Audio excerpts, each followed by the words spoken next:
চীনের সহযোগিতায় বাংলাদেশে হাসপাতাল হওয়ার কথা, বড় হাসপাতাল, কিন্তু এখন দেখি যে ফেসবুকে মানে বিভিন্ন জেলার লোকজনের দাবি তুলতেছে যে আমাদের জেলায় দিতে হবে, কুমিল্লারা বলতেছে কুমিল্লায়, চিটাগাংলারা চিটাগাং, তাই না? যার যার দাবি করতেই পারে, কিন্তু আমার দাবি ওইটা না।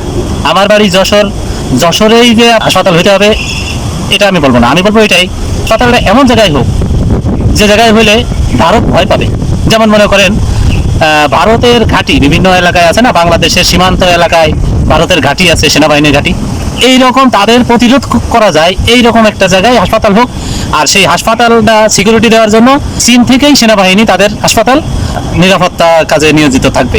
তাতে করে কি হবে, ভারত যেরকম আমাদেরকে আতঙ্কে রাখছে বা রাখতে চাই, আমরা চীন দেশ থেকে সেনাবাহিনী এনে ভারতকে আতঙ্কে রাখতে চাই। এটাই হলো আমার থিওরি। হাসপাতাল যেখানে হোক এটা বিষয় না, বিষয়টা হলো ভারতকে ঠেকাইতে হবে, ভারতকে চাপে রাখতে হবে, এটুকুই আমার কথা।